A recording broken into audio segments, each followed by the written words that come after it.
mucyo twebwe tujya dukunda kwita ngo ni Illuminati, birasobanura ngo nabamurikiwe. Ese bamurikiwe nande? Kabiri, hari idini yitwa abarangi isenga imyuka y'abamarayika. Abo bamarayika ni bande? Umuntu wese usenga adasenga mu izina rya Kristo ntabwo amasengesho ye yumvwa ku Mana, kuko Yesu yarabihamije, aravuga ngo ninjye nzira n'ukuri n'ubugingo, nta uzajya kwa data atari njye umujyanye. Pointre. Ngo bishoboka kw'Imana n'isi cyangwa na Satani bikugabana ngo Imana ikugireho 50 na Satani akugireho 50, ntibishoboka. Imana ntijya inganya na Satani ububasha ku muntu. Iyo wowe uhaye Satani 50% n'Imana ukayiha 50%, Imana irakurekura. Hari igihe umuntu asenga ushaka kugira ikintu utsinda, ugasenga wiyirije ubusa. Ukiva muri ya masengesho wakoze wiyirije ubusa, ugahita ugwa muri kimwe wahungaga. Wava muri ya masengesho ugahita uhura n'ibishuko. None igitangaje, abantu benshi musengera ibyifuzo buri gihe bidahinduka. Wabisengera ntibiveho, wabisengera ntibiveho. Kubera iki? Dufite abantu bakorera Imana mu isi bifatika, ariko mu isi y'umwuka bataranagaragara mu maso y'Imana. Ugasanga umuntu kubana n'umukozi akoresha mu rugo byaramunaniye, ariko yagera ku rusengero agahobera bose. Imana ibarinde. Tukaba tuzi ngo ugira urukundo ahagaragara, ariko mwibanga n'umuzamu kumuha ukuboko kumusuhuza. Reka da, bazamu murafata nk'abagaragu. Reka nkubwire, umuzamu uhagarara ku rugo rwawe ntabwo ariyo mission yari afite mu isi, siyo. Ntabwo yari abereyeho kuza kukurinda iwawe. Mission hafite mu isi ni ukugira ngo atsinde isi, narangiza agaragaza agakiza k'Imana. Nose uzamubona mu Imana gutumubona nk'umugaragu imbere yawe. Nibyo wamuhaye akazi uramukoresha, ariko ntabwo ari umucakara wawe mu isi y'umwuka. Hari n'igihe ari we shobuja mu isi y'umwuka. Jambo ry'Imana riravuga ngo ahindura abagaragu kuba ibirimi by'umuriro, n'abamarayika bahindura kuba imiyaga akadutwike. Mwebwe murahuze muri mu kazi, murahemberwa amasaha, nibyo biratuma mutabona umwanya wo gusenga no kuramya no guhimbaza Imana. Ariko ndagira ngo nkubwire ngo kanguka, uri gukora ibizaguma inaha. Nibyo, kora atanya, courage, Imana ishimwe ko yahaguhaye. Ariko mu ruhande rw'umwuka, ko twabonye ko turimo abandi bantu, mu ruhande rw'umwuka urakora gute kugira ngo usabane n'Imana, utandukane n'iyo si y'umwijima? Urasabwa iki? Biragenda bite? Ufite iyihe bije? Urategura ibyo uzagera ejo mu mubiri, mu mwuka urategura kugera gute? Yesu ashimwe inshuti z'umusaraba. Ndabasuhuje, ni mwene so ANICET niyo mugabo. Ndabashimiye mu izina rya Kristo, mbasabiye umugisha w'Imana kubwo gukurikirana ijambo ry'Imana ku Mukanguzi TV. Mugenda mutwereka ko muri kumwe natwe muri komenti, mu nama mutugira. Yesu abaho umugisha. Reka uyu mwanya dusenge, dutegura imitima yacu, tuganire ijambo ry'Imana. Imana iganire natwe, kandi iri jambo ry'Imana rizana ubutware bwose mu mutima wawe no ku buzima bwawe, ubuzima bw'umubiri n'ubuzima bw'umwuka. Imana ibaho umugisha. Reka dusenge. Mwami wacu Yesu Kristo, Imana y'ukuri, Imana y'urukundo, turagushimiye. Watwiyerekeye mu mirimo yawe, abakiranutsi berekera mu ijambo ryawe mu ruhande rwo gukiranuka, kandi abatarakwizeraga wahamagaje ibitangaza n'ibimenyetso wakoze, turakwitaba nuhimbazwe. Tumaze kugera mu cyanya cyawe, utumenyesha iby'ubuntu bwawe no gucungurwa, none twarakwizeye, ushimwe. Uduhamagariye gukora umurimo wawe, uduhamagariye kubwiriza ubutumwa bwiza, duhamagariye gusoma Bibiliya kugira ngo tubwire isi, tubwire amahanga yose kuri Imana ikomeye, kandi tumenyesha ibihumeka byose ko umuremyi wa byose ari Uwiteka Imana nyir'isi n'ijuru. Turagushimiye. Dusengeye rero uyu mwene data muri Kristo Yesu, uyu mushiki wacu uteze amatwi ijambo ryawe kandi uri kutureba, tumwatuyeho imbaraga z'Imana. Wigeze wabwira Mose ngo ndakura amavuta ari muri wowe nyahe ku bandi, kandi iyimikwa rya Aroni amavuta yaramanutse no mu bwanwa aramanuka hepfo no ku birenge. Reka uyu mwanya ubwiza dukomora muri Kristo buri muri twe buve muri twe bugere no ku bandi, kugira ngo ikiganza cy'ineza yawe kibe kuri bo. Urushye aruhuke, unaniwe abone ineza y'Imana, kandi wari ubabaye yishime, wari umunyamubabaro umuhe kunezerwa kubw'imbaraga z'agakiza kawe. iri jambo ryawe ryomora inguma n'ibikomere byatewe n'amateka y'ibihe, buri muntu wese uduteze amatwi ahabwa inyungu y'agakiza kandi mu buryo bubiri. Tubisenze twizeye ku bwa Kristo watsinze byose none iteka ryose, amen. Imana ibahe umugisha bene data. Reka dusome ijambo ry'Imana mu rwandiko Pawulo yandikiye itorero ry'Abefeso, igice cyaho cya 6. Turasoma kuva ku murongo wa 10 tugere ku murongo wa 18. Turaza no kwifashisha igice cya 2 itangiriro umurongo wa 7. Aya magambo ndagira ngo tuzi kuyaganira dutuje. Niwumva iki kiganiro ndagusabye ubaye ufite umwanya aho wicara wakicara tukaganira, ubaye ugenda wategura ibitekerezo kugira ngo ugende ubyumva, ubaye uri mu rugo nabwo wabiha umwanya tukaganira kuri iri jambo ry'Imana. Shaka ko duhera ku murongo wa 10 w'iki gice cya 6 cy'Abefeso tugasoza n'umurongo wa 18, ariko ngendereye ku murongo wa 18. Reka nkubanze kandi ndaza no kuwuheruka. Umurongo wa 18 haravuze ngo musengeshe umwuka iteka mu buryo bwose bwo gusenga no kwinginga, kandi kubw'ibyo mugumye rwose kuba maso musabira abera bose Imana ibahe umugisha. Nari mbabwiye ngo reka mpatangirire nze no kuhasoreza. Reka dusubire ku murongo wa 10 dusoreze kuri 18. Haravuze ngo ibisigaye mukomerere mu mwami no mu mbaraga z'ubushobozi bwe bwinshi, mwambare intwaro zose z'Imana kugira ngo mubashe guhagarara mudatsinzwe n'uburiganya bwa Satani, kuko tudakirana n'abafite amaraso n'umubiri, ahubwo dukirana n'abatware n'abafite ubushobozi n'abategeka iyi si y'umwijima n'imyuka mibi y'ahantu ho mu ijuru. Nuko rero mutware intwaro zose z'Imana kugira ngo mubashe gukomera ku munsi mubi, kandi murangije byose mubashe guhagarara mudatsinzwe. Muhagarare mushikamye mukenyeye ukuri, mwambaye gukiranuka nk'icyuma gikingira igituza, mukwese inkweto arizo butumwa bwiza bw'amahoro bubiteguza. Kandi ikigeretse kuri byose mutware kwizera nk'ingabo, ariko muzashoboza kuzimisha imyambi ya wa mubi yose yaka umuriro.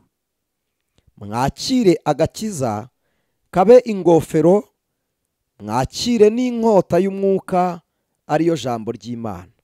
Umurongo wa 18, musengeshe umwuka iteka mu buryo bwose bwo gusenga no kwinginga, kandi kubw'ibyo mugumye rwose kuba maso musabira abera bose mu izina rya Kristo, amen. Reka dusome igitabo cy'Itangiriro umurongo mu gice cya 2 umurongo waho wa 7. Haravuze ngo Uwiteka Imana irema umuntu mu mukungugu wo hasi, imuhumekera mu mazuru umwuka w'ubugingo, umuntu ahinduka ubugingo buzima. Mwakire neza iri jambo ry'Imana. Ndagira ngo tuganire iri jambo ry'Imana.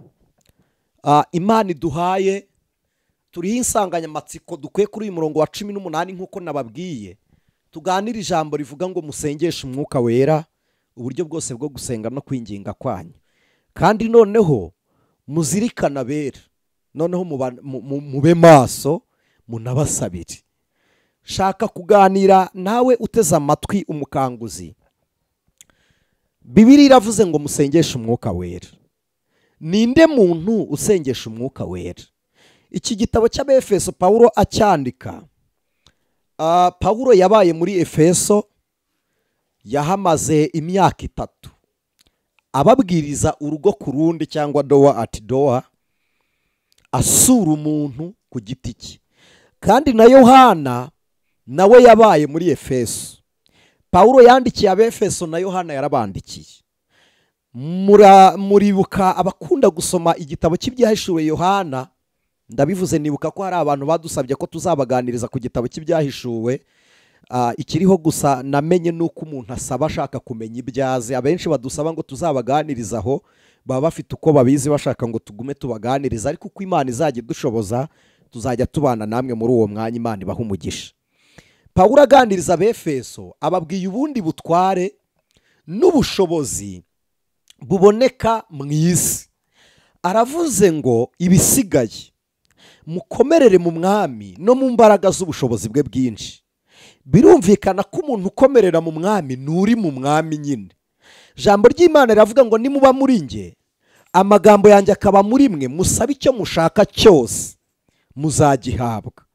Ariko nimuba muri nge, aho turi niho dukomerera. Hari n'abantu rero bataragera mu mwami. Uwo muntu uri mu mwami ni ikiremwa, ni izina, kandi noneho ni n'ishusho.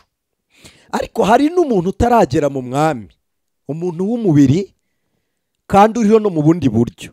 Mu Itangiriro dusomyemo abantu batatu ku murongo wa 7. Imana mu migambi yayo yaravuze ngo tureme umuntu ase natwe, agira ishusho yacu. Imana itararema umuntu iri kumutekereza, iranamuruza umuntu ishaka kurema. Kuko Imana twizera ni igitangaza. Iva mu gihe cya none ikajya mu gihe cy'ejo, kuko Bibiliya iravuga ngo niyizi bizaba. Hari abantu bajya bakunda kuvuga ngo Imana ngo ntijya yisingiza, ariko ikintu gitangaje, iyo Imana igiye kuvuga irisingiza. Imana irihimbaza cyane kuko iranabishoboye. Iravuga ngo ni njyewe Uwiteka, ni njye nta wundi, nta yindi Imana ibaho. Ni njye Imana ishobora byose, izi byose kandi ibera hose icyarimwe. Kubera hose icyarimwe iri none, ni Imana yashize, ni iriho, ni Imana izaza, ni Imana y'igihe cyashize. Imana ishimwe. Rimwe na rimwe niyo ngiye gusenga njya mburaho mera nkabifatira hagati. Niyo ngiye kubwiriza mburaho mera nkabifatira hagati. Mujye mutwihanganira kuko Imana ibaye ifite itangiriro twayihera mu kuvuka kwayo, ariko nta tangiriro. Ubwayo niyo tangiriro. Imana ibaye ifite iherezo twabisoreza ku iherezo ryayo, ariko nta herezo, ubwayo nayo ni iherezo. Rero bera b'Imana, Imana idukore ku matwi twumve, idukore ku maso turebe, idukore no ku mubiri twumve, kuko Imana irumvwa, iravuga ukayumva, igukoraho ukayumva, uyikoraho ukayumva. Imana ishimwe. Aha ngira ngo mbamenyeshe ko hari umuntu Imana iremye imukuye mu mukungugu. Hari n'umuntu Imana ibitse mu migambi, ari we wiswe ishusho y'Imana. Uyu muntu amaze kubumbabumbwa mu mukungugu, ihumekeye mu mazuru ye umwuka w'ubugingo. Ubugingo icyo twita soul ni ukuvuga iki? Ni nko kuvuga intekerezo z'umuntu. Ntabwo ubu bugingo Bibiliya ivuze ntabwo ari ishusho y'Imana. Ishusho y'Imana burya ni ugukiranuka. Kuko akimara kuremwa muri ubu bugingo yarakiranukaga, akaba wari ikiremwa kinejeje Imana. Noneho uyu muntu ari we bugingo n'umubiri hari ahantu bihurira, tukabyita fresh cyangwa se kamere. Iyo ubugingo busabanye n'umubiri bukora imirimo ya kamere irehejwe n'umubiri, kuko kamere ni intekerezo n'ubundi. Mu bugingo harimo na kiriya gice cy'amaraso. Intekerezo n'amaraso, kuko intekerezo iyo zijabutse mu muntu umubiri uragwa agapfa. Niyo ziyobejwe zikajyanwa mu rindi sanzure umuntu arasara tukamwita umusazi. None iyo zitwawe n'umwuka umuntu arahanura akavuga ibyo mu ijuru. Bivuze ko intekerezo ziragenda, n'umubiri uraryama nijoro, intekerezo zigasohoka mu mubiri zikazenguruka tukabyita inzozi. Bivuze ko igice kinini cy'umuntu cy'intekerezo kiraruta umubiri, kuko umubiri ugarukira inaha.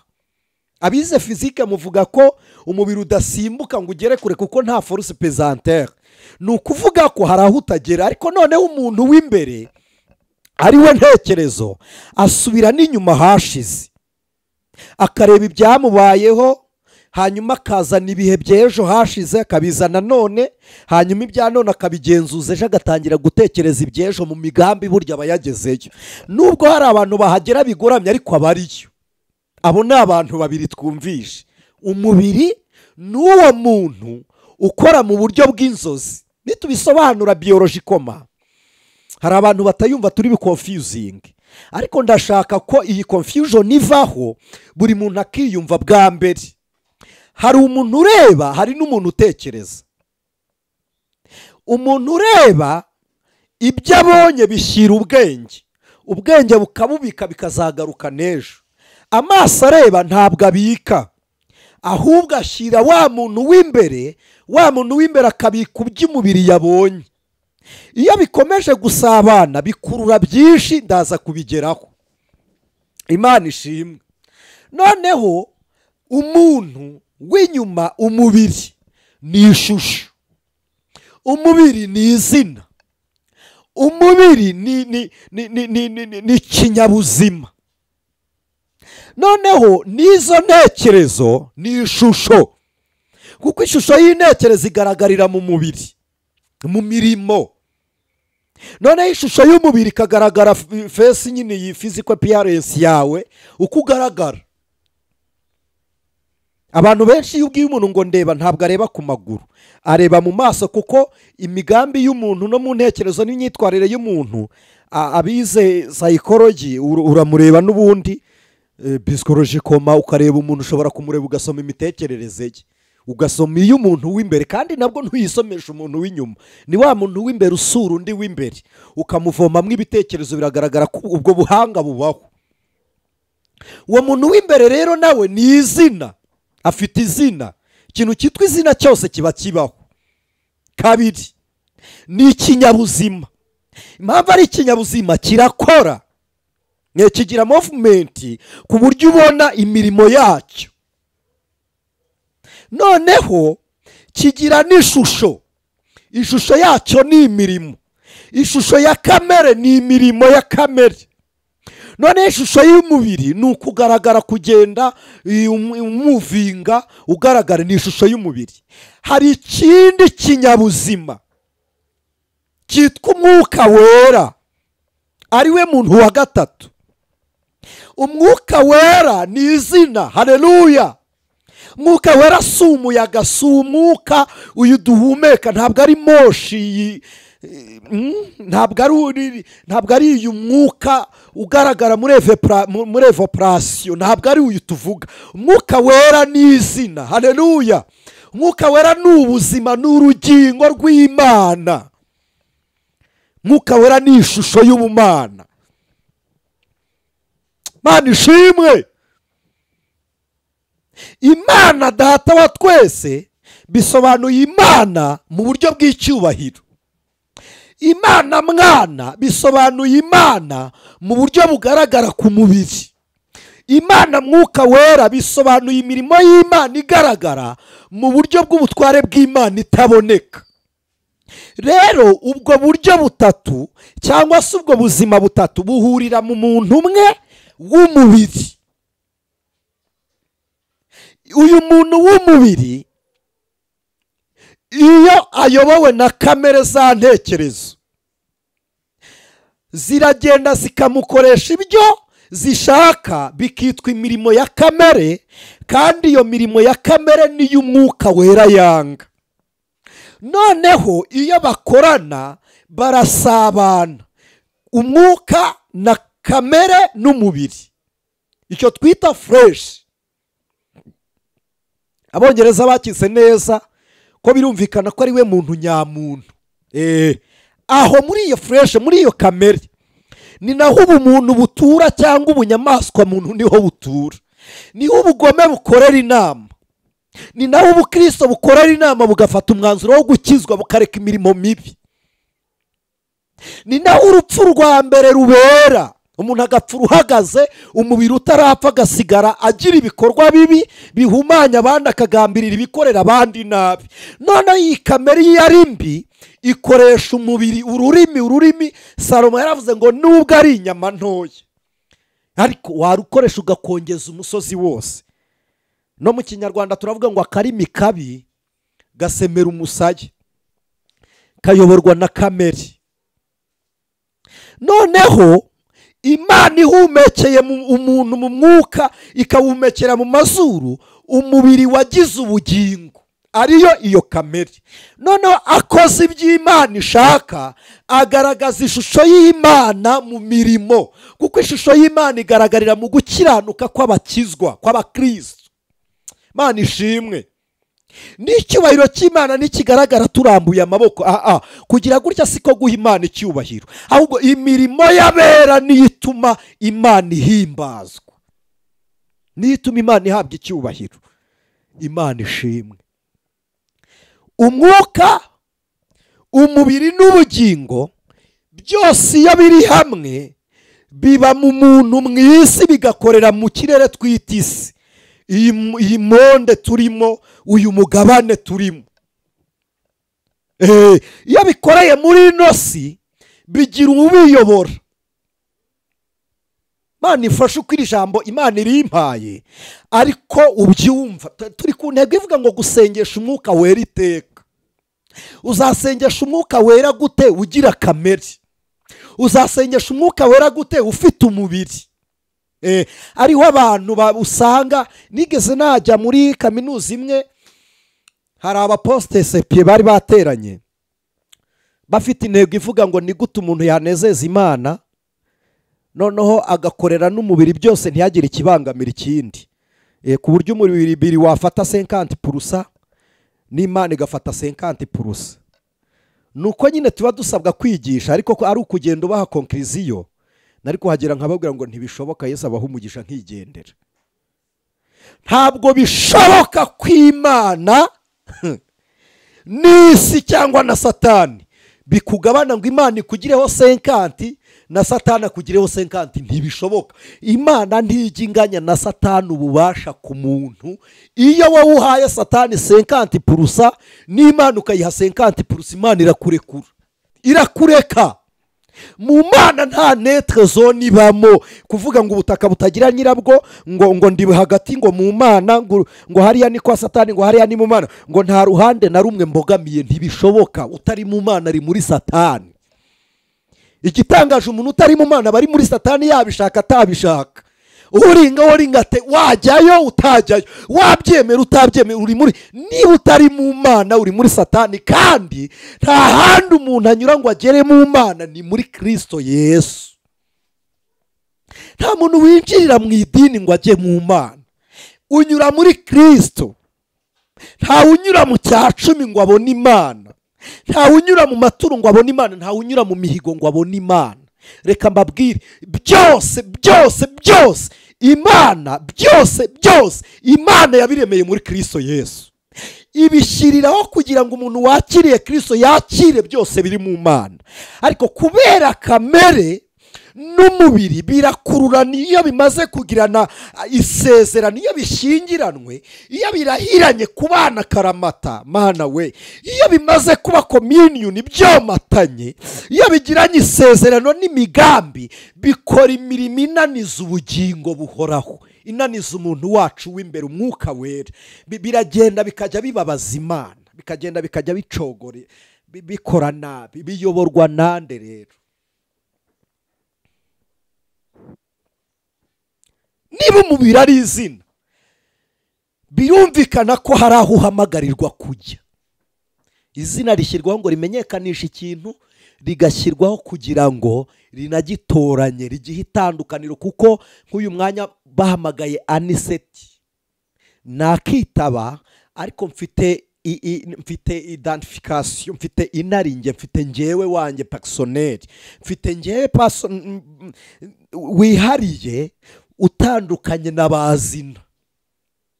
Duhuza n'umuntu izina, ariko imitekerereze ntihura. Bize biology, muzi ko hari ibintu bibiri tutajya duhuza n'abantu n'abandi. Burya DNA amaraso yahura na y'umubyeyi, ukagira n'itandukaniro mwaho, ariko uba ufite utuntu muhuje, ariko ku gikumwe hari uburyo tudahura. Ariko cyane ku mbone y'amaso twita pipiye, gatandukanye n'abantu. Abantu bagerageza kugahuriraho abari 2%, 80, purita abari 20%, 80% muba mutandukanye. Mu gihe igikumwe je pense ko mushobora kugihuriraho 60%, igikumwe cyawe ukaburusha umuntu 40%. Ako ngako akaba ariko kaza kakagaragaza icyuri cyo wowe. Ndagira ngo nkubwire ko mu Mana, iyi Imana igiye guhamagara ANICET ifite irindi zina, ifite izina rya wa muntu w'umwuka wera.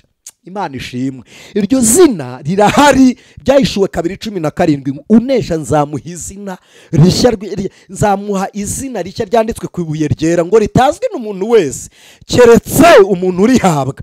Bivuze ko iryo zina rizahamagarwa. Muririmbyi yarabirimbye ngo ubwo impanda z'Uwiteka zizavuzwa mu ijuru, ngo kuri wa munsi mwiza ukomeye uhebuje.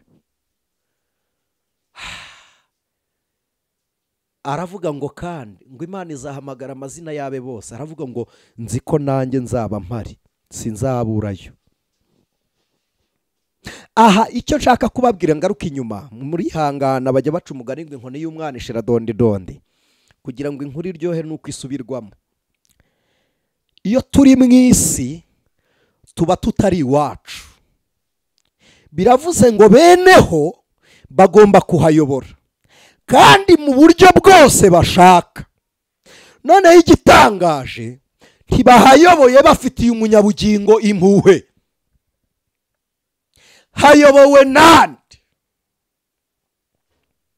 Pawulo arabivuze.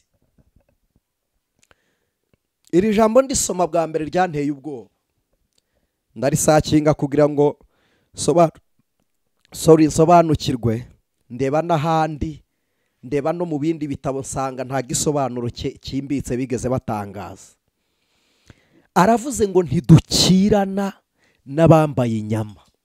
Ubwo uruhande rw'umubiri arushyize ku ruhande, n'amaraso, si inyama n'amaraso. Aravuze ngo ahubwo dukirana n'imyuka mibi. Icyo ni icya mbere. Aravuze ngo dukirana n'abafite ubushobozi, n'abatware, n'abategeka iyi si y'umwijima.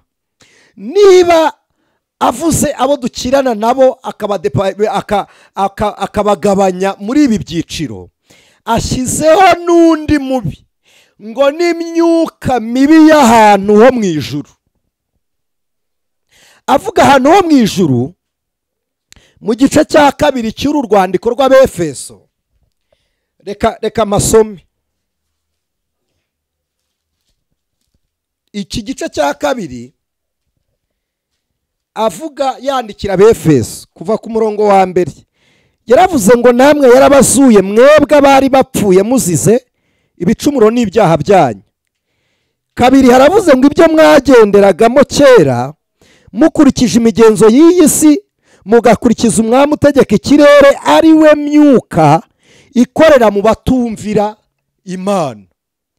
Bavandi, niba dukirana n'iyo myuka mibi y'ahantu ho mu ijuru, tukaba turi muri iyi si, gusengesha umwuka wera iteka ryose bizakorwa bite? Ryari? Bizakorwa nande? Kubera iki? Hari igihe umuntu asenga ushaka kugira ikintu utsinda, ugasenga wiyirije ubusa. Ukiva muri ya masengesho wakoze wiyirije ubusa, ugahita ugwa muri kimwe wahungaga. Wava muri ya masengesho ugahita uhura n'ibishuko. None igitangaje, abantu benshi musengera ibyifuzo buri gihe bidahinduka. Wabisengera ntibiveho, wabisengera ntibiveho. Kubera iki? Ukibaza ko ndi umukristo nkaba nta cyaha mfite, ni karande, ni nge wasenze nabi, Imana ntinyumva, cyangwa bigenda shiste, ukaguma wibaza byaragenze bite bikakuyobera. Nicyo gisubizo ngira ngo nguhe, kuko Daniyeli asenga yasenze iminsi 21. Asubijwe, iyi myuka mibi ifata ibisubizo bya Daniyeli. Daniyeli arasenga, arahishurirwa, Imana iramwiyereka, agira ubusabane n'Imana, ariko ibisubizo bye ntibyamanuka ngo abibone. Iyi myuka mibi irabifata, irabitangira. Noneho mu ijuru batangazwa no kubona Daniyeli aguma avuga ngo Mana ntabara, ntabara. Imana iravuga ngo ariko ibiri mu ijuru nimuceceke. Iri jwi rintabaza nararitabaye, byagenze biti? Imana ibwira marayika ngo manuka, manuka ugenda ugeraho Daniyeli ari, umubaza uko byagenze. Marayika ahageze asanga Daniyeli afite ubusa busa, nta gisubizo cy'amasengesho. Arambwira ngo Daniyeli mugabo ukundwa, Daniyeli we, guhera igihe wahereye gushishikarira, amasengesho yawe yarumvishwe kandi yarasubijwe, ariko ntiwigeze ubibona. Marayika w'Imana niwe wasubiye kubohora ibisubizo bya Daniyeli.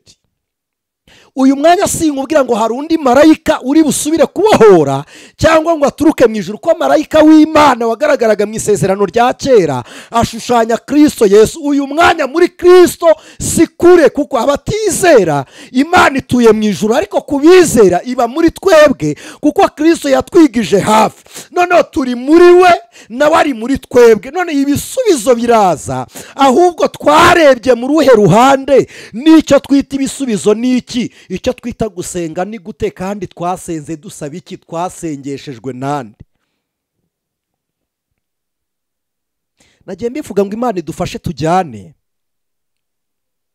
Niba uyu muntu uri umuntu mu buryo butatu, uzakunda iby'isi, kuko umubiri utuye iwabo.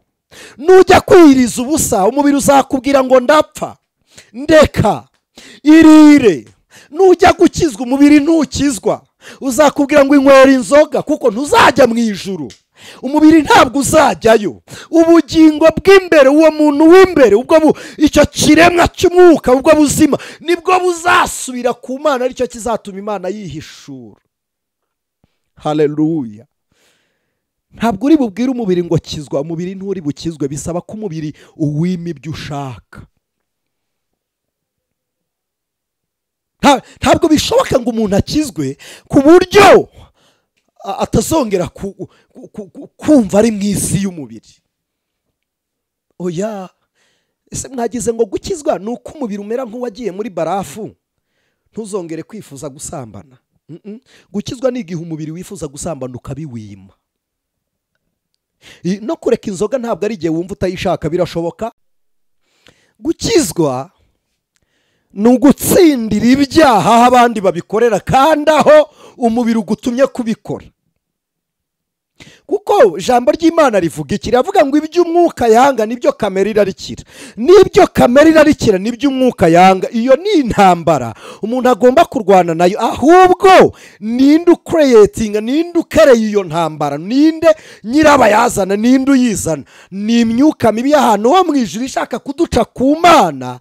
Hanyuma n'uyu mubiri twambaye, reka ngaruke aho ne kujyayo, ahubwo ngaruke inyuma hano. Bibiliya iravuze ngo ni abategeka isi y'umwijima. Hari icyo abategeka nibo bakereye amategeko, birumvikana. Abategetsi nibo bakereye amategeko, kandi hari ibintu bibiri mu Kinyarwanda tuzi: umutegetsi n'umuyobozi. Batandukanira he? Umuyobozi agira icyo bita gusabana n'abayobora, ariko umutegetsi akoresha igitugu. Hanyuma umuyobozi yemera icyubahiro mu bantu, ariko umutegetsi niyo atagira icyubahiro ariko akagira igitinyiro. Agakereye igitinyiro mu bantu atabashakaho icyubahiro. Hanyuma icya kabiri, itegeko aritwarira gushinja, ariko umuyobozi aritwarira kugorora ibigoramye, kugira ngo abane n'abandi. Kandi noneho abakereye amategeko kuri uru rwego rw'isi Bibiliya tubwiye, akenshi bazanamo imbaraga za ya myuka mibi yo mu ijuru. Mu ruhe rwego? Bakayita ngo ni uburenganzira bwa muntu. Bakatuzanira itegeko ryitwa ngo ni uburenganzira bwa muntu. Ndabisobanura. Mucyo twebwe tujya dukunda kwita ngo ni Illuminati, birasobanura ngo ni abamurikiwe. Ese bamurikiwe nande? Kabiri, hari idini yitwa abarangi isenga imyuka y'abamarayika. Abo bamarayika ni bande? Umuntu wese usenga adasenga mu izina rya Kristo, ntabwo amasengesho ye yumvwa ku Mana, kuko Yesu yarabihamije. Aravuga ngo ni njye nzira n'ukuri n'ubugingo, ntawe uzajya kwa Data atari njye umujyanye. Point. utanyuze muri Kristo ntagera ku Mana. Ikidaturuka kuri Kristo cyose ntikivuye ku Mana, giturutse muri iyo myuka mibi. Niyo wasenga niyo wasenga marayika Gaburiyeli, marayika w'amasezerano, nawe ubwe afite umutuma. Niyo wapfuka mugasenga Mose, niyo wasenga ibigirwamana byahe. Nureba abantu basenga Buda ntiyigeze avuga ngo abantu bamusenge. Tuzavuga amateka yabo. Na Muhammad sallallahu alaihi wasallam, uretse ko abasilamu babizi ntabwo ari we basenga, ariko hari n'abamwikubita imbere bakamera nk'abamusingiza, yiswe intumwa ibakingirije kumenya Imana, bera b'Imana. Ndagira ngo iki kintu mu cyumva n'ubwenge, kuko dukeneye amasengesho akora ku mutima w'Imana. Umuririmbyi ahamye imbaraga z'amasengesho, yaravuze ngo amasengesho mu gihe cyo gusenga, ngo amasengesho agera kure cyane.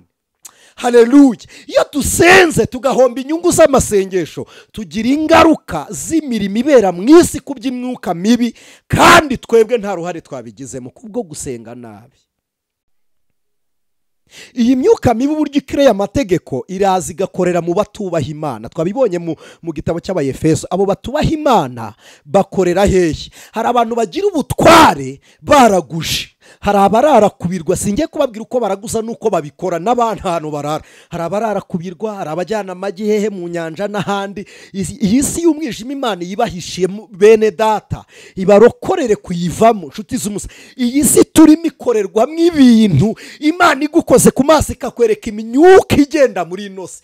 Mana we, ndagushimiye ko abantu barebesha aya maso. Reka nkubwire aho kurebesha amaso y'imyuka mibi, warebesha y'umubiri, kuko ay'umubiri akinzwe mu isi y'imyuka. Basi hari icyo utabonye wabigikange. Mu isi, iyi si murimo ikorerwamo ibintu bibi. Iyi si murimo irimo umwuka uri gutuma umwana kwica nyina. Iyi si murimo irimo umwuka wo gutuma umugore kwica umugabo. Irimo umwuka utuma umugabo kwica umugore. Iyi si murimo irimo ababyeyi batagira urukundo bica abana babyaye. Iyi si murimo irimo abasiribateri bajya muri onapo badashaka kubyara. Mana, iyi si murimo irimo abantu bapanga inama zo kwica abantu. Iyi si murimo irimo abantu bicara bagakora inama gusa yo kugira ngo batere abantu ibintu bazabica. Iyi si murimo irimo ibintu bibi n'abategeka. Iyi si y'umwijima, isi ntishaka umucyo w'agakiza kumurika. None w'igitangaje, Yesu yavuze amagambo ntinya. Yaravuze ngo abana b'isi ni abahanga ku ngoma yabo, ngo kuruta abana b'umwuka, kuruta abana b'Imana. Abana bo muri ino si ni abahanga ku by'ingoma yabo. Ubu bumenyi buraturuka kuri iyi myuka mibi y'ahantu ho mu ijuru. Mujya mwumva abo bita ba alien cyangwa ibivejuru. Bitanga ubwenge, abantu bakorana nabyo nk'uko umupfumu akorana na Satani. Birashoboka cyane. Iyi myuka ushobora kugirana nayo isezerano ukayibika mu nzoka. Abapfumu babibika mu nzoka. Ushobora kugirana nayo isezerano ukayibika mu kibindi, yo ikaba ifite ahantu iri nk'ikinyabuzima ariko itaboneka. Ushobora kuyiragira ahantu abantu baragiraga ibitega. Abantu barabandwa bakaganira nayo. Mwebwe mwibereye mu isi y'umubiri, murareba iby'ubushobozi gusa. Abo nabo barabuyobora. Abo nabo bayobora iby'ubushobozi, ariko mu butware bwabo ubwo bushobozi babuguhereye iki? Hari agatsinda kavuye muri Illuminati bita Freemasons, abubatsi b'ubuntu, bafite amategeko 33 icyo bise Degree Church of the Satani. Aka gatandatu bakita to reduce people. Biravuze ngo tugabanya abaturage. Kubagabanya harimo guteza intambara, harimo kurema ibintu byica abantu, ibi bisasu barema muri nuclear, ibi bombe barema, intambara kuziteza hirya no hino, bagateza ibibazo tukabashaka ibisubizo. Harimo ibintu kugabanya abaturage no kutabyara, burya nabyo ni ukubagabanya. Aba ba homosexuality, aba batinganyi, aba ba lesbienne ntabwo bazabana ngo babyare. Kandi niba ari ikintu isi y'umwijima itinya urubyaro rutaravuka. Muzarebe Imana ijya gushaka abanyamaboko yabashakiye mu isezerano batarabaho, ariko yo yari ibareba ko yabwiye Yeremiya ngo nakumenye ntarakurema. Ariko kuko isi izi ko aba batararemwa, aba bataraza, bazarogoya umugambi wayo, bazasenya urufatiro rwabyo, kuko nibaza bafite bombe yitwa umugambi w'Imana. Barategurira kure ngo ntimuzababyare mubareke. nimunababyara barasopanya mu ngo kuko se na nyina barabafite kurera abana bibananire. Nimunababyara barabaha ubushobozi, mujye mwirirwa mu kazi, nimutaha mutahane mashine n'akazi mugakorere mu rugo, mube bizi kurera abana bibananire kuko abana bahishemo umugambi w'Imana uzagera ahantu kure. Yabwiye Mukamana ngo ugiye kubyara umunaziri. Mtiti imagine kuki Farawo yisha abana b'abahungu. Ese ubundi wayi Herode yabishe?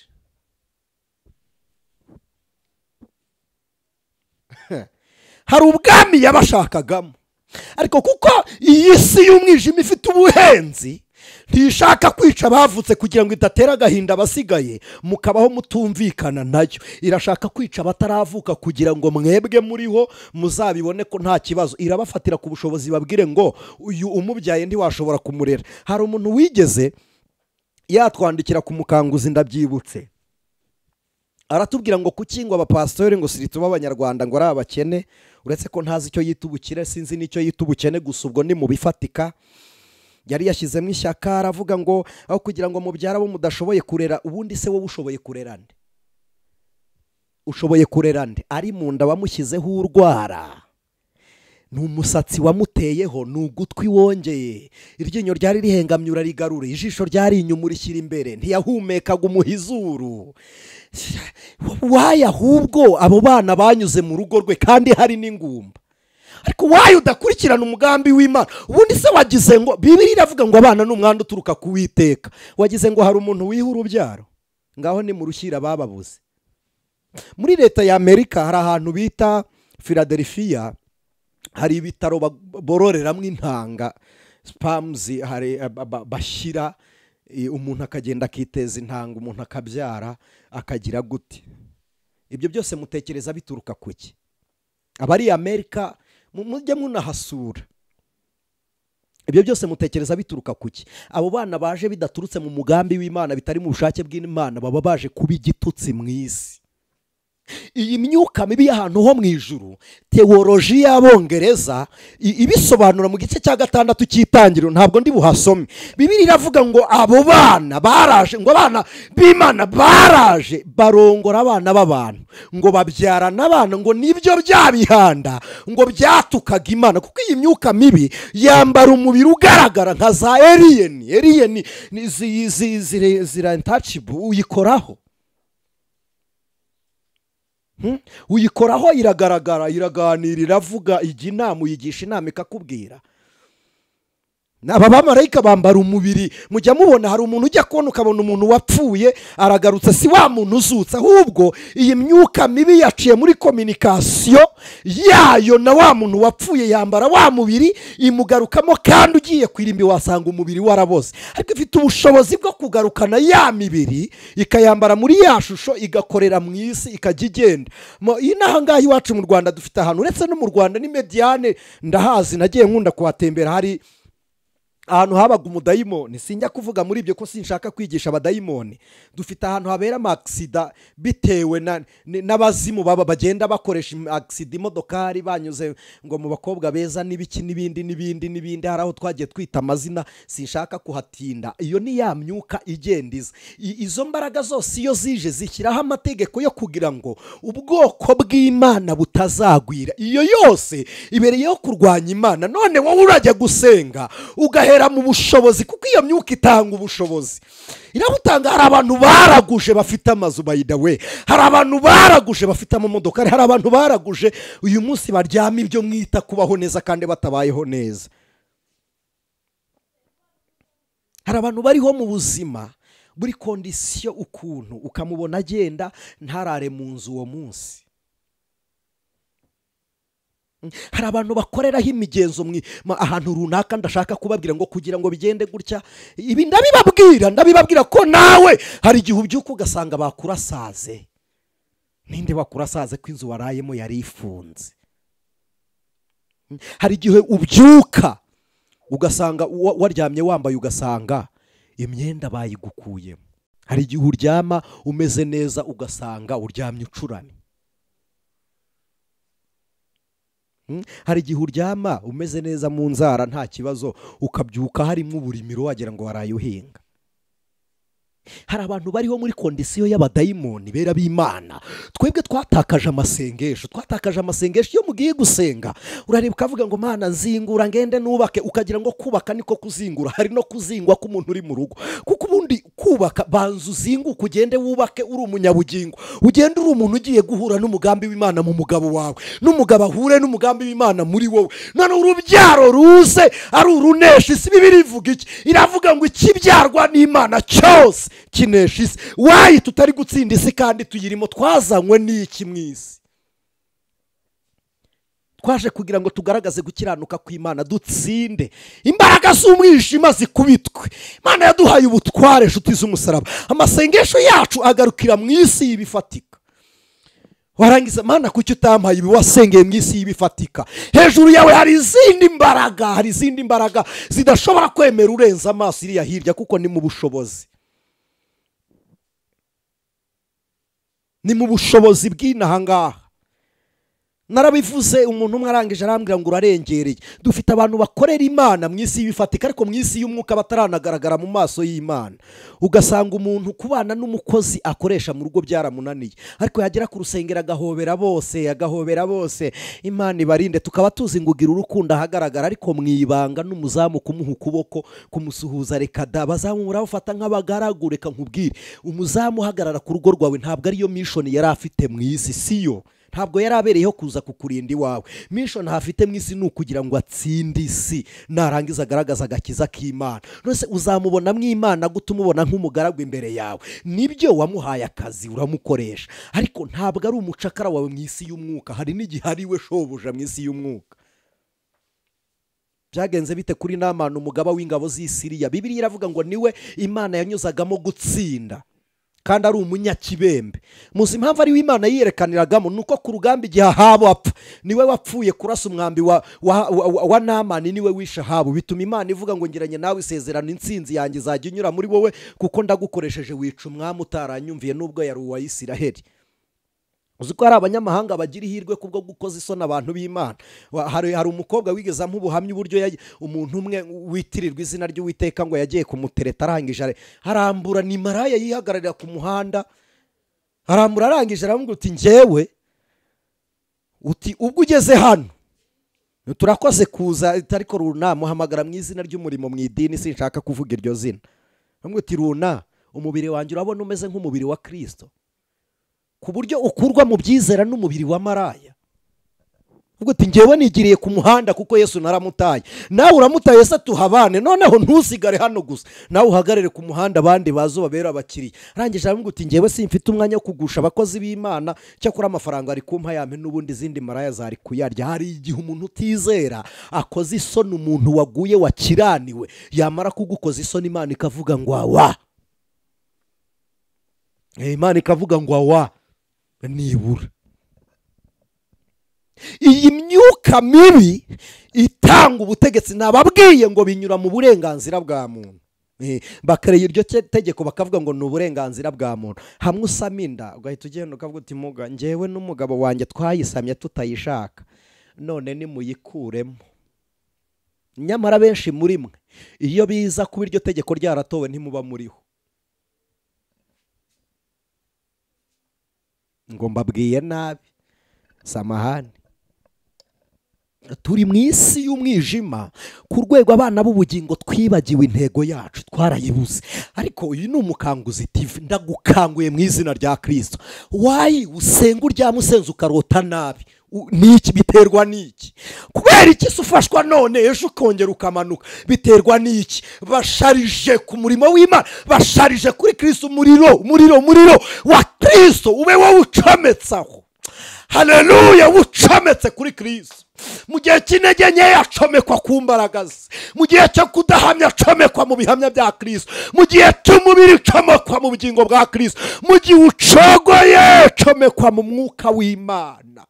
Mana ishimwe, ijambo ry'Imana rirabivuga ngo muri amashami y'ingurukira yaraje afata ku giti, turingurukira acomekwaho. Fataho ngaho mama, comeka kuri Yesu. bera b'Imana comekwaho, haleluya, comekwaho, tuyoboze iyi si imbaraga. Nicyo twaremeye kugira ngo tugire ubutware, tuyitegeke iyi si y'umwijima, tuyihindure umucyo. Niyo abo mu mwijima batabona umucyo, ariko abo mu mucyo bakaba bawureba, canira abandi. Yesu yavuze ijambo nkunda mu gitabo cya Ariko, yaravuze ngo ko naje gukongeza umuriro mw'isi, none kumaze gufatwa ndacyashaka iki kandi? Yesu afite imiriro, ahubwo ikibazo ntituraka ngo duhurire hamwe none dutere ibishashi mu kirere cy'umwijima. Aka uri muri Holande, aka uri muri Polande, aka uri Australia, aka uri Amerika, aka uri Aziya, aka uri muri Afurika, dutwike, haleluya. Jambo ry'Imana riravuga ngo ahindura abagaragu kuba ibirimi by'umuriro, n'abamarayika bahindura kuba imiyaga, akadutwike. Mwebwe murahuze muri mu kazi, murahemberwa amasaha, nibyo biratuma mutabona umwanya wo gusenga no kuramya no guhimbaza Imana. Ariko ndagira ngo nkubwire ngo kanguka, uri gukora ibizaguma inaha, nibyo kora, atanya, kuraje, Imana ishimwe ko yahaguhaye. Ariko mu ruhande rw'umwuka, ko twabonye ko turimo abandi bantu, mu ruhande rw'umwuka urakora gute kugira ngo usabane n'Imana, utandukane n'iyo si y'umwijima? Urasabwa iki? Biragenda bite? Ufite iyihe bije? Urategura ibyo uzagera ejo mu mubiri, mu mwuka urategura kugera gute? Tegura uburyo uzubaka inzu, mu mwuka wubatse iki? Wubatse iki?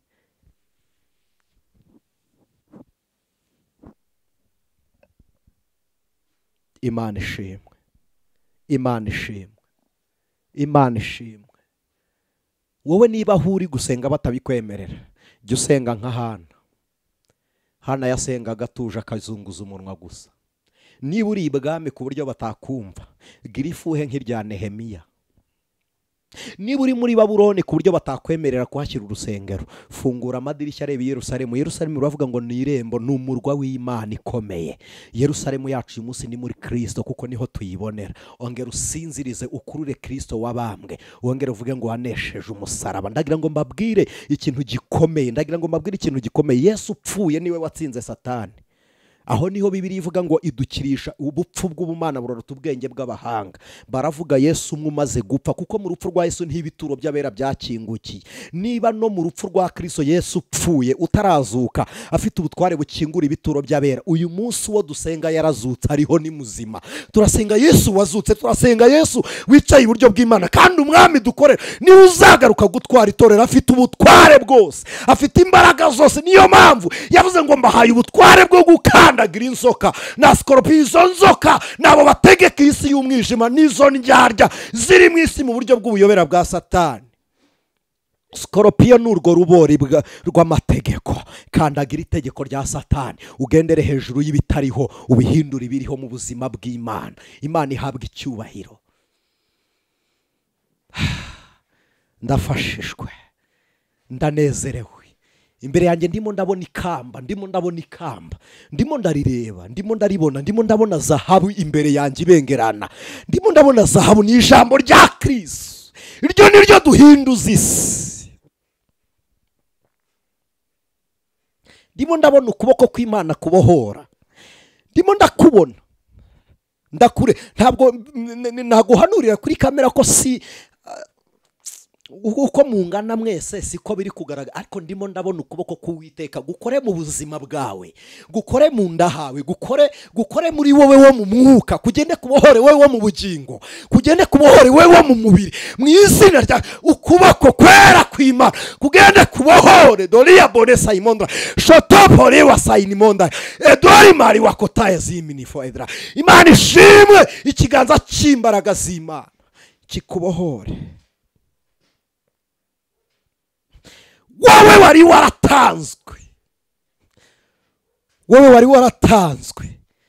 ku buryo urarusambana n'imyuka y'abapfuye. Wowe wari waratanzwe ku buryo warashyingiranwa n'uwapfuye. Wowe wari waragiye iyo si y'umwijima, ndayikurekuje mu izina rya Kristo, ndayikubohoyemo, ariko mu bushake bwawe buvuga ngo nyigarurira Mana. Bwira Imana ikwigarurire, ubohoke mu izina rya Yesu. Iyi myuka mibi ituma abantu gusenga, ugasenga uvuma bene so, ugasenga udafite urukundo.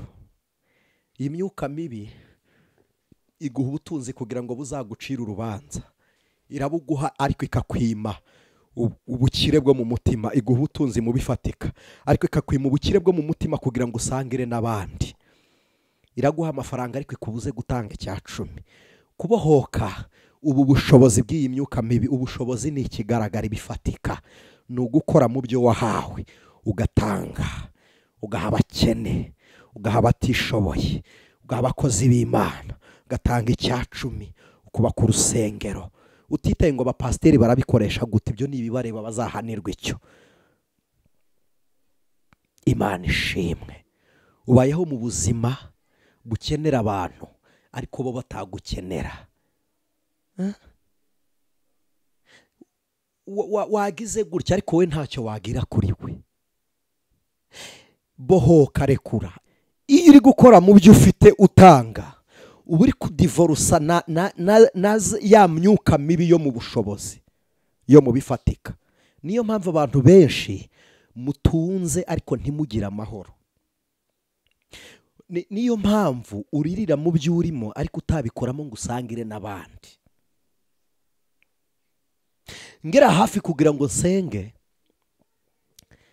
Pawulo arabivuze, kugira ngo rero nawe usenge urasabwa kuba uri umuntu usengera mu mwuka. Ntabwo uri bube umuntu w'umwuka utarabyarwa n'umwuka. Urabanza uhamye Kristo nk'umwami n'umukiza w'ubugingo bwawe, akubyare, kuko kwizera Yesu niko kubyarwa n'Imana. None iyo wizeye Yesu uba ubyawe n'umwuka. Iyo ubyawe n'umwuka, Bibiliya iravuga ngo ikibyarwa n'Imana cyose kinesha isi. Uba uhawe imbaraga zo kunesha, ariko mu buryo bwo kurwana intambara zitari iz'abantu. Kuko Pawulo abivuga, yabwiye Abakorinto, yarababwiye ngo intwaro zacu si nk'iz'abantu. Aravuga ngo zifata mpiri n'ibitekerezwa mu mitima, ngo zikabifata ibyo bishaka kwishyira hejuru ngo birwanye Imana, zikabigomororera Kristo. Ibyo byose bikorwa kugira ngo Kristo abone icyubahiro, ntabwo ari ibisingiza twebwe. Imana ishimwe. Narabibabwiye bera b'Imana, ntabwo nzababwiye mwebwe, narabibabwiye ntabwo tuzahagarara ku Mukanguzi TV tubwiriza ngo tubone views. No. Umuntu uzaviewinga azaba arehejwe n'Imana kumva ijambo rimukiza mu bugingo. Ntabwo ari profi ya ANICET na Samuri umutekinisi udufasha gutekinika ibi biganiro, ntabwo ari profi zacu. Wowe ubonye inyungu gukurikirana ijambo ry'Imana. Inyungu yacu twebwe ni ukurivuga, ribageraho twasoje inyungu yaryo. Umurimo wacu uba warangiye kare, habasigaye w'ijambo ry'Imana kuri mwebwe, habasigaye mission y'ijambo kuri mwe. Kwirirwa turimba ngo mukore subscribe, niwumva ari ngombwa kugira ngo ibiganiro bijye bikugera uzayikore, niwumva atari ngombwa jya viewing ariko ntuyikore.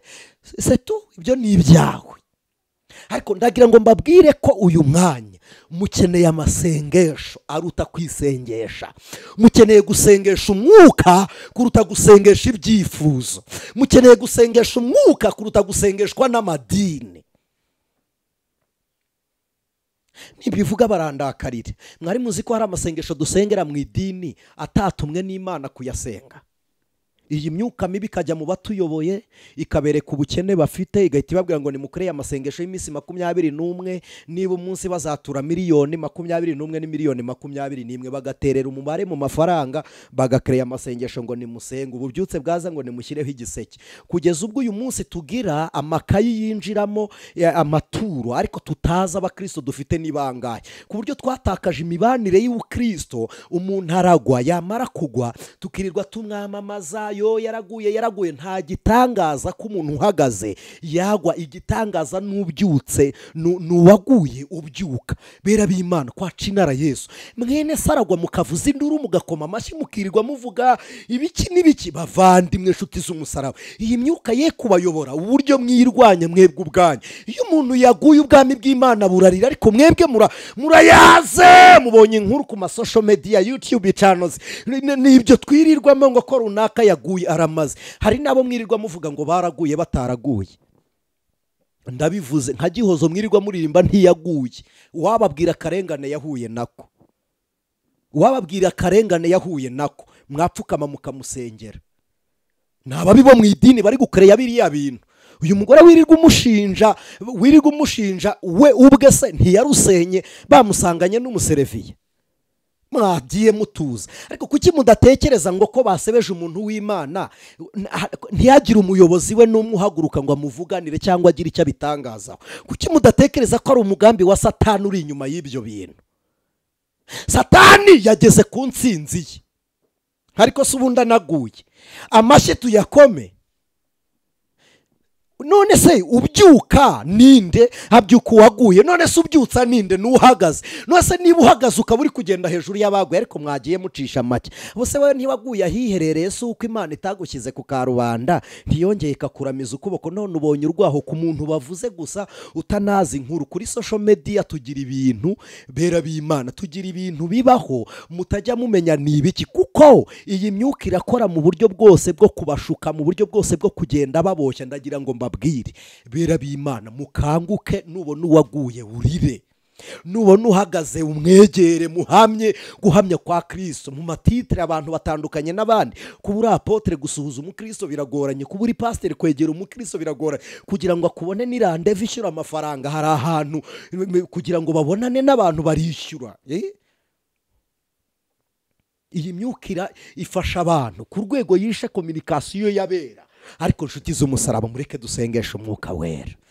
Twari dukwiriye gufata igihe isi yose, Umukanguzi TV mudukurikira muri abantu benshi ahantu henshi hatandukanye, twari dukwiriye gufata igihe ahuri tukiyiriza ubusa, tukabomboranya ikirere cy'imyuka mibi, isi y'umwijima tukayiyoboza ubutware, tukabohora abantu. Twari dukwiriye kweza imitungo y'abakiranutse, tukavuga ngo nibabona amahoro. Ariko twebwe turarangaye muri mumu. Farawo yigeze yakoresha strategy imwe mu kunaniza Abisiraheli. Mose agiye imbere ya Farawo yaramubwiye ngo turekure tugende. Aravuga ngo impamvu wabonye umwanya wo kuza hano nuko mufite akazi gake. Aravuga ngo reka nongera akazi, umwanya wo kujya gutambira Imana muri kunsaba mugiye muba mufite ibirarane by'amatafari mutabumbye, noneho igihe mwari kunsaba cyo kugenda muzajya mumurikira amatafari. Ngo yongera akazi kabo,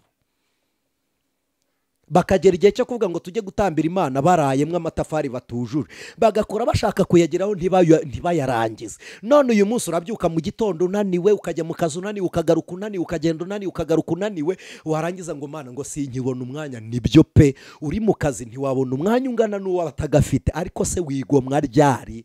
Nta no kwigomwa. Ninde se wakubeshye ko mu isi hari umuntu ufite umwanya? Umuntu arawushaka. Imana narabibabwiye, ni ibintu bitatu. Wowe ubwawe iragukeneye, ibyo utunze irabishaka, noneho n'igihe cyawe uhaye Imana, wowe uyimye ibyo utunze. Ntabwo gitanga icya cumi. Hari uwambajije ngo yakibara gute?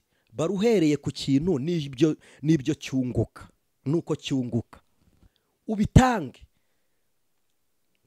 Hari uwambwiye ngo ntafite itorero asengeramo. Nturifite ariko ufite uwakubwirije. Tanga icya cumi. Mwaje muvuge ngo ANICET aragisabye, none se ubundi ko aricyo twahamagariwe ngo tukirye, ngo asabye amaturo. Inka nimutayaduha se ubundi muzayajyane ko nta mwami badaturira? Turi mu mwami wa Kristo. None se Yesu muzayamushyira munyuze he ko ari twe? Nyaha ubu ndaje ngo ndabagushije irorerere. N'ubundi dusenga n'Imana. Shaka kubohora wowe wo mu kirere cy'umwuka. Iyo niyo deliverance. Deliverance tubabwira abantu bagasiga amavuta ku mubiri. Ari amavuta ndayemera igice kimwe. Impamvu nyemera igice kimwe, niba ari umubiri ufite kibazo nituyasige. Ariko kandi nabwo gusiga amavuta ntabwo byishyuzwa. Aya mavuta ntagurishwa.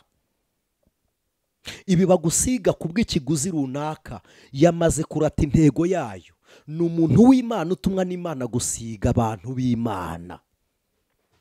Terabivuze mu isezerano rishya ngo ntiyadukwaho umuntu w'uburwayi, abanyetorero bamusengere bamusige amavuta. Ariko kandi umuntu usigwa ninde? Ni uwo w'umubiri, ariko hari n'undi w'umwuka wera. Mu ntekerezo uzabohoka gute? Urubyaro tubyaye ruragiye, mugo zirabamaze, kwikinisha birabamaze, ubu butinganyi buturuka kuri iyi myuka mibi y'ahantu ho mu ijuru.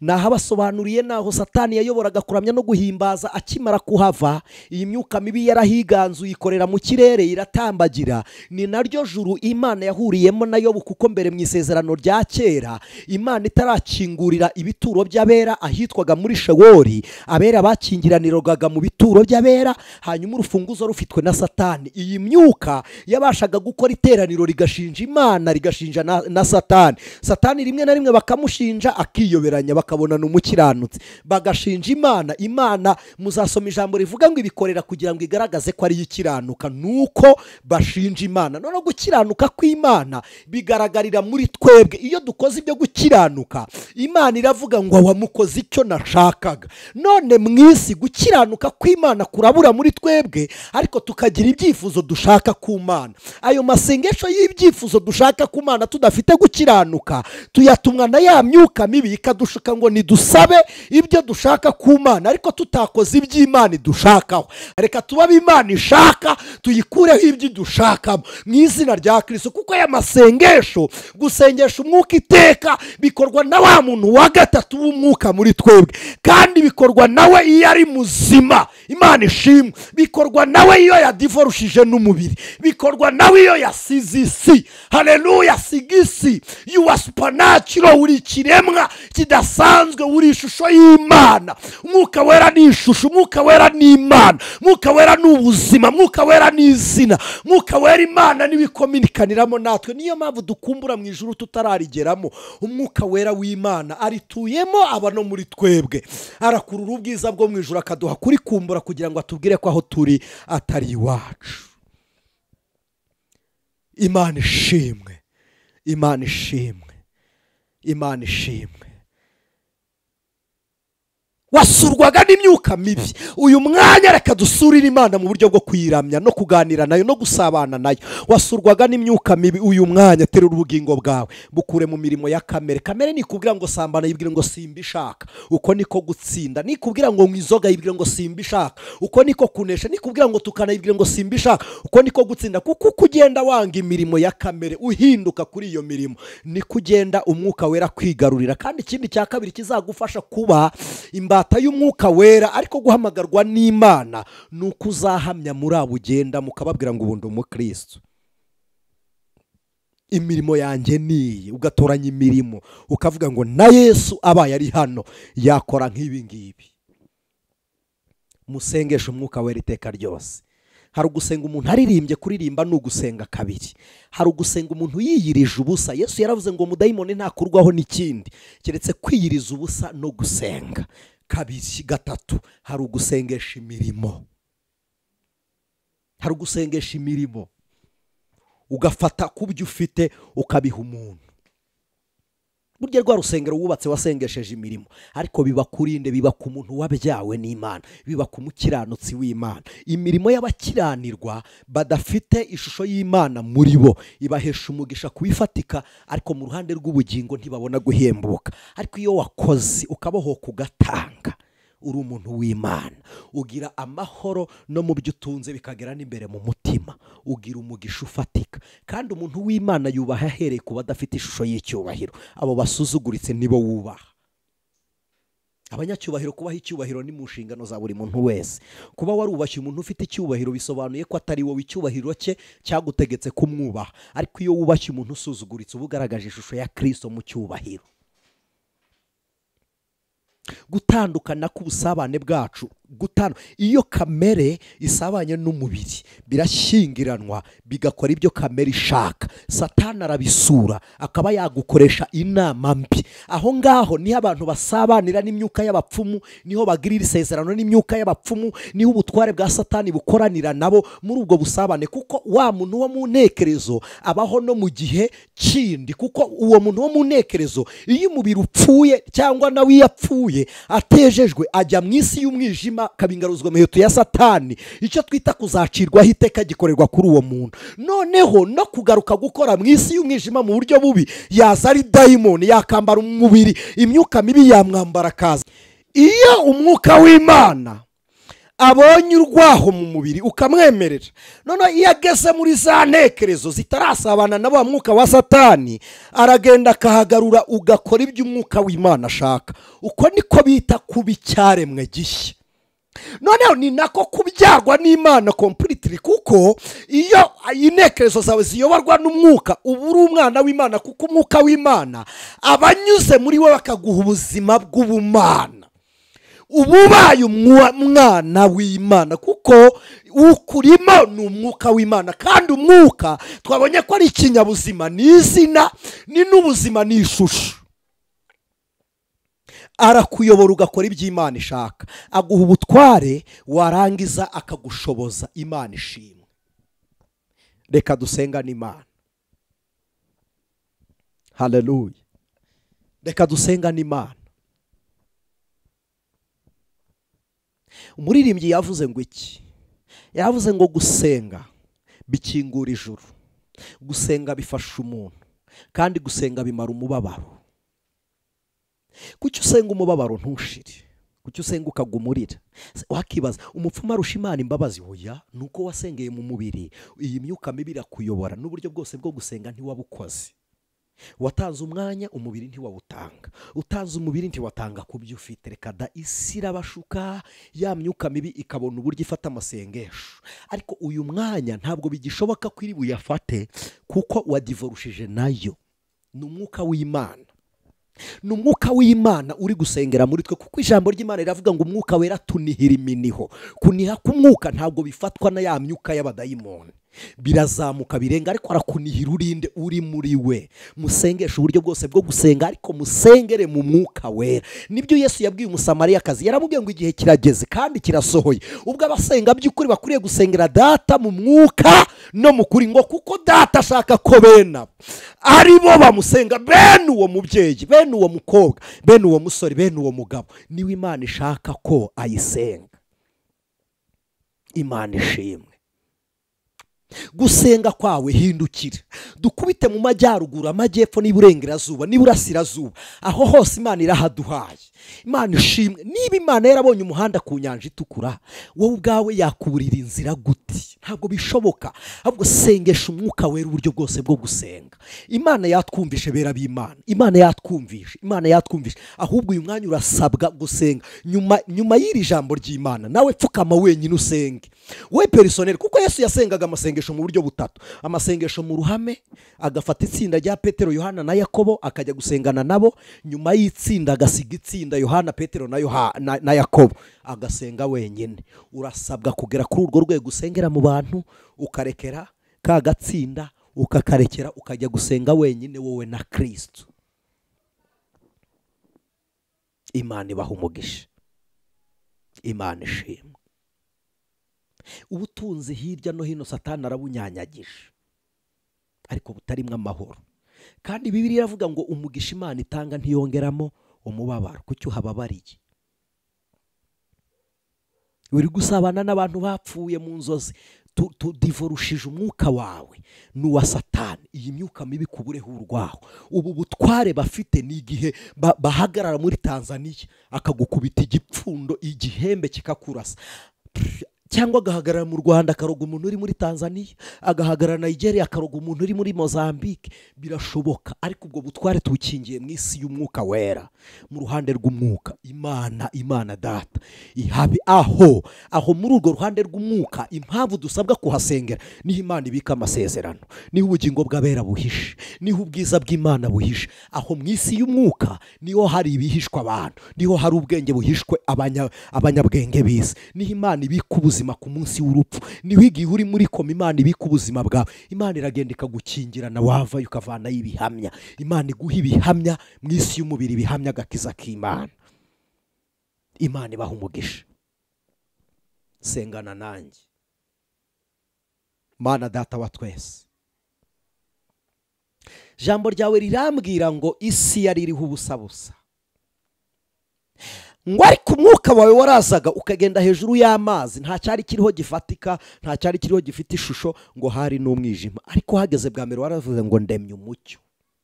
Kuri uyu mwene Data wakurikiranye umukanguzi, mu ntekerezo ze rema umucyo kuri we. pozani moria donama edrai leliho ya nimoria dosaini monda ya saiti boria. Jambo ryawe rirambwira ngo witwa Adonayi, bivuze ngo uri Imana ikora ibyo igomba gukora. Ibi byo ni ngombwa kuri wowe, niyo tutasaba ngo tumurikire uri umucyo, niyo tutavuga ngo dukundane wowe uri urukundo, niyo tutavuga ngo urashoboye wowe uri Imana ubushobozi. Noneho mu butware bwawe rema umucyo kuri we, niyumva ibahoka ku buzima bwe mu izina rya Yesu. Imbaraga za Kristo zimubyutsa hari zimuhagarika, ari umuhamya w'imbaraga z'Uwiteka. Dukinze isi y'umwijima, dukinze imbaraga z'imyuka mibi, dukinze ubutware bw'isi, dukinze ubushobozi butarimwe amahoro, kugira ngo amahoro n'agakiza bitangwa biturutse muri Kristo Yesu biboneke muri we, biboneke muri umwene data, biboneke muri umushiki wanjye, kugira ngo ahahagaze ahabana ubutware, aho hari ayicarana ubushobozi mu izina rya Yesu Kristo. Mu mbaraga z'Imana, mu bushobozi bwawe bwera cyubahiro, mu mbaraga z'Imana ndakingurira uyu mwene data, ndamukinguriye agira batigeze agira mu buryo bwo gusabana nawe. Yumva Imana mu bundi buryo atigeze yumvamo. Uri Imana ikorwaho, uri Imana dukoraho nawe ukadukoraho, uri Imana twumva nawe ukatwumva. Mwami ndagusabye wumva gusenga, mukoreho mwiyereke, nakurebe buri kiremwa kigaragara. Uri Imana ifatika, Mwuka Wera arafatika, aragaragara, araboneka. Ndasenze kugira ngo uyu mwene data abone Imana mu izina ryawe Mwami, mu izina ryawe Mwami. Ndamubohoye iyi myuka mibi yari yaramugize imbata, ndamubohoye. Ubutinganyi bwari bwaramubase, ndamubohoye. Uku kwikinisha kwari kwaramubase, ndamubohoye mu izina rya Yesu. Fatanye nawe umwanzuro uvuga ngo ubuzima bwe bwakire, akira umubiri, akira intekerezo, akira ubugingo mu izina rya Kristo, kugira ngo umwigarurire Mana. Igarurire uyu mubiri. Ubusambanyi bwari bwaramunaniye, igarurire uyu mubiri. Irirari ryari ryaramunaniye, igarurire uyu mubiri. Dufashe mpiri ibitekerezwa mu mutima kurwanya Imana, byose tubikubise hasi kugira ngo tubikugomororere. Ngaho tegeka ibi byose. Urakoze Yesu, ni kubw'izina ryawe dusenze twizeye. Ndasenze kugira ngo uzaze tukiri maso, ubugingo bwacu bugikanuye, kugira ngo tuzakumve, twitabe, tubane n'abera. Ni mu izina rya Yesu Kristo, amen. Imana ibahe umugisha.